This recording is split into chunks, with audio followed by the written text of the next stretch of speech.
আবার স্বাগতম আমাদের এমএস অফিস 2016 কোর্সে। আজকে আমরা হোম মেনুর প্যারাগ্রাফ সেকশনের বুলেট অপশন নিয়ে জানবো।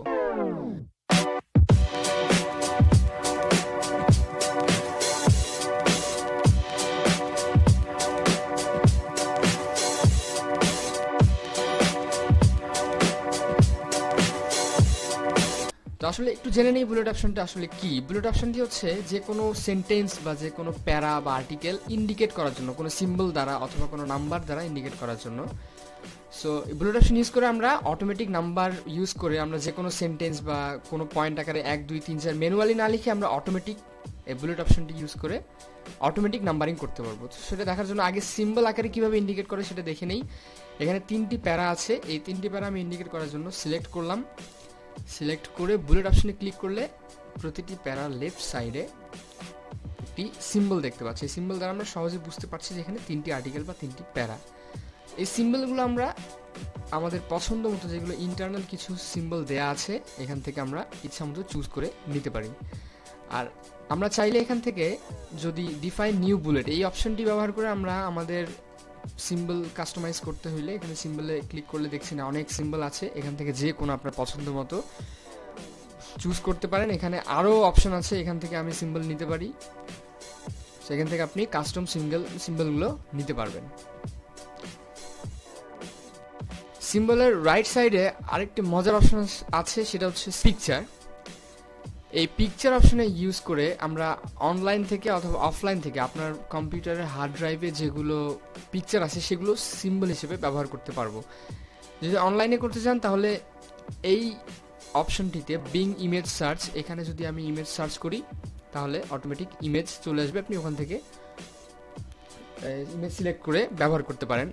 আর আপনার হার্ড ড্রাইভে বা কম্পিউটারে যেগুলো আছে সেই ইমেজগুলো যদি সিম্বল হিসেবে ব্যবহার করতে চান সেক্ষেত্রে ফ্রম আ ফাইল এই ব্রাউজে অথবা এই অপশনটির উপরে ক্লিক করলেই আপনার হার্ড ড্রাইভের ওপেন হয়ে যাবে পপ আপ উইন্ডোতে।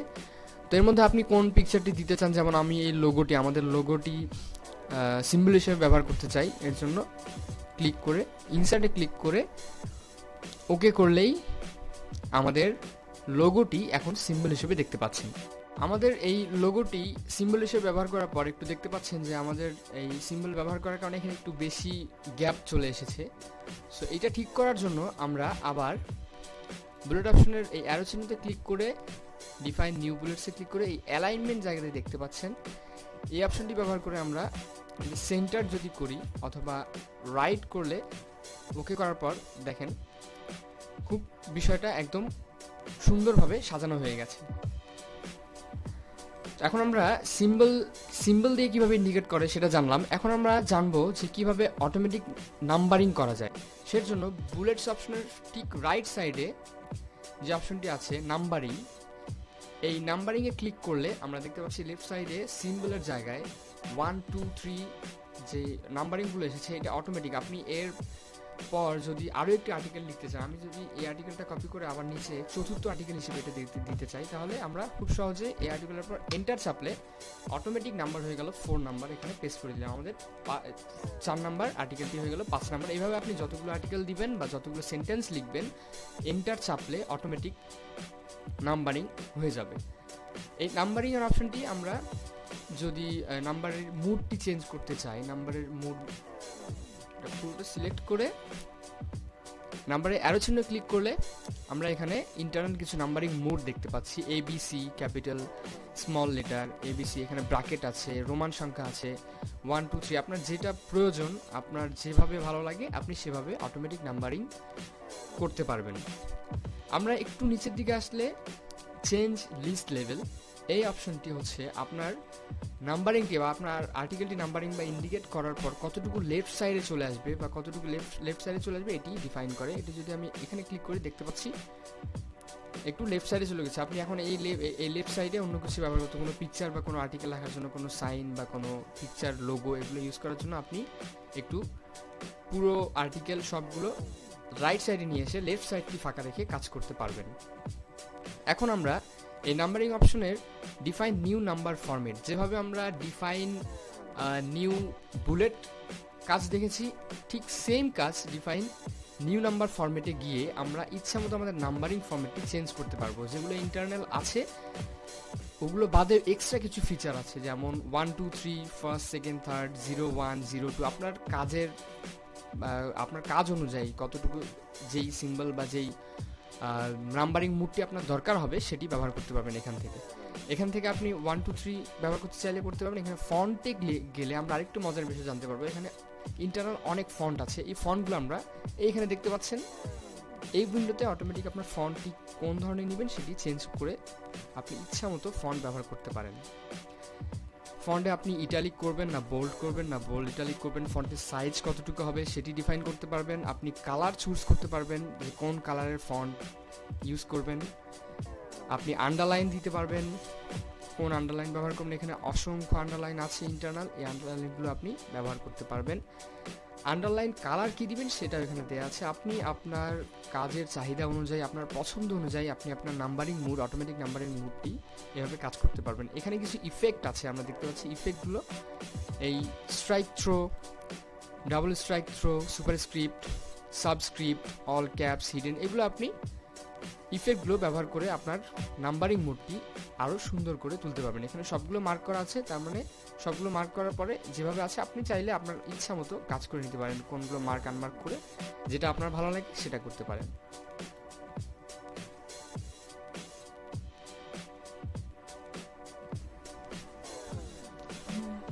মাল্টি লেভেল লিস্টে আরেকটি বিষয় আছে, সেটা যদি আপনি এই বিষয়টি একটু দেখানোর জন্য যদি নাম্বারিংয়ের এই অ্যারোতে ক্লিক করি তাহলে নিচের দিকে দেখেন সেট নাম্বারিং ভ্যালিউ। এটার কাজ কি? খুব সহজ এবং খুব মজার একটি কাজ।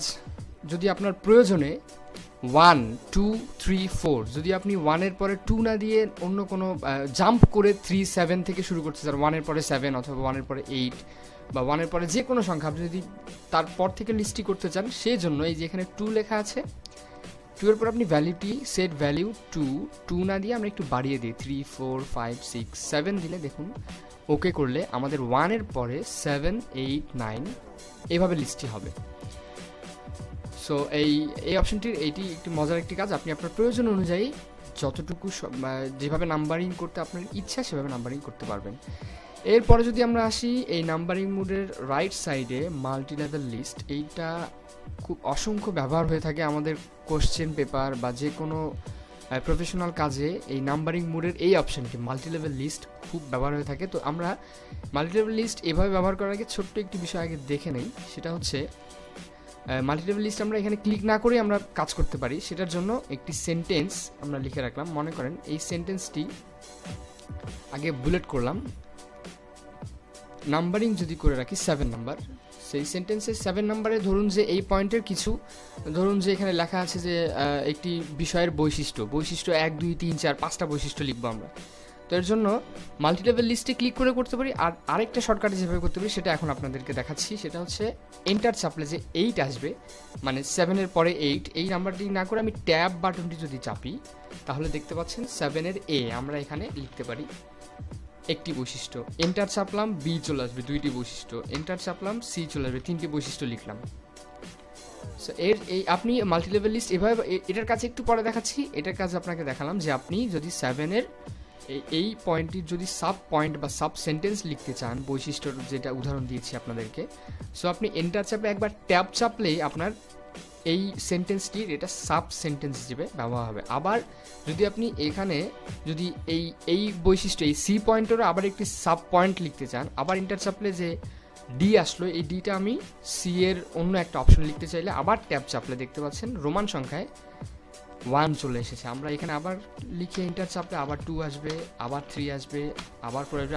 আবার আপনি যদি এটার সাব সেন্টেন্স করতে চান তাহলে আবার এখানে এন্টার চাপার পর আরেকটা ট্যাব দিলে দেখতে পাচ্ছেন আবার 1 চলে এসেছে। মূলত মাল্টি লেভেল লিস্ট এটাই হচ্ছে মাল্টি লেভেল লিস্ট। এখন আপনার এই পয়েন্টে কাজ শেষে নেক্সট পয়েন্টে যাওয়ার জন্য কি করবেন? মাল্টি লেভেল লিস্টের নেক্সট পয়েন্টে যাওয়ার জন্য আবার এন্টার চেপে ব্যাক স্পেস চাপবেন দুবার। ব্যাক স্পেস চাপার পরে যখন কার্সারটি লেফট সাইডে চলে আসবে একদম, তখন আমরা এই মাল্টি লেভেল লিস্টের এই অপশনে মাউস রেখে অ্যারোতে ক্লিক করে কারেন্ট যে লিস্টটি আছে কারেন্ট লিস্টে ক্লিক করলে নেক্সট পয়েন্টে চলে আসবেন। এখন 7-এর পর এখানে 2 আসলো কিভাবে? কারণ আমরা এখানে যে সেট নাম্বার ভ্যালু এখানে 7 করেছিলাম, এখন নাম্বার ভ্যালু 7 করার ফলে এখন আবার 1 থেকে 7 এর পরে শেষ হয়ে যাওয়ার কারণে নেক্সট পয়েন্ট 2 থেকে শুরু হয়েছে। 1 উপরে 1 আছে, নিচে 2 থেকে শুরু হয়েছে। আমরা এখানে যদি ভ্যালুটা চেঞ্জ করে দিই, 8 নিয়ে গেলে দেখেন আবার নেক্সট পয়েন্ট 8। আমরা এখন এখানে আবার সেমভাবে যদি কাজ করতে চাই, আবার কোনো পয়েন্ট লেখার পরে ইন্টার চেপে ট্যাব দিলে আবার সেই সাব পয়েন্ট বা সাব সেন্টেন্সটি কাজ করতে পারবে। এটি মাল্টি লেভেলের, এভাবে আপনি ট্যাব ইউজ করে মাল্টি লেভেল করতে পারেন। এখন আমরা দেখব কিভাবে এই মাল্টি লেভেল অপশনটি ইউজ করে আমরা কাজ করতে পারি। এর জন্য আমরা এন্টার চেপে একটা সেন্টেন্স লিখলাম, আবার এন্টার চেপে আরেকটা সেন্টেন্স দিলাম। এখন আমরা দ্বিতীয় সেন্টেন্সটি যদি প্রথম সেন্টেন্সের সাব সেন্টেন্স হিসেবে ব্যবহার করতে চাই, সেক্ষেত্রে আমাদের এই দ্বিতীয় সেন্টেন্সটির আগে যদি একটা ট্যাব ক্লিক করি, অথবা ট্যাব ইউজ করা বাদে যদি আপনি এই অপশনগুলোর মধ্যে এখানে দেখতে পাচ্ছেন যে ইনক্রিজ ইনডেন্ট, এখানে আছে ডিক্রিজ ইনডেন্ট। আমি ইনক্রিজ ইনডেন্টে একবার ক্লিক করলে ট্যাবে ক্লিক করার মতো যে কাজ হবে সেই কাজ, সেম কাজ এখানে মাউস ইউজ করে আমি করতে পারি। এটা হচ্ছে সুবিধা। ইনক্রিজ ইনডেন্টে ক্লিক করার পর আমি এই দুটো সেন্টেন্স সিলেক্ট করে মাল্টি লেভেল লিস্টের এই অ্যারো চিহ্নতে ক্লিক করে এই যে মাল্টি লেভেল সেকশনগুলো আছে, এগুলো আপনি আপনার যেটা ইচ্ছা আপনি সেটা ইউজ করতে পারেন। আমি এইটা ক্লিক করলে দেখতে পাচ্ছেন 1-এর রোমান সংখ্যা এ চলে আসছে। আমি আবার এখানে সেমভাবে ইন্টার চেপে যতদূর আমার কাজ করা দরকার কাজ করতে পারবো। এটি মূলত মাল্টি লেভেল লিস্টের কাজ। অসংখ্য ধন্যবাদ আমাদের ভিডিওটি দেখার জন্য। সামনে টেকনোলজি বিষয়ে অসংখ্য ভিডিও আসবে। Till then like, subscribe and share. তবে নতুন ভিডিও নোটিফিকেশন পেতে বেল আইকনটি অবশ্যই ক্লিক করুন।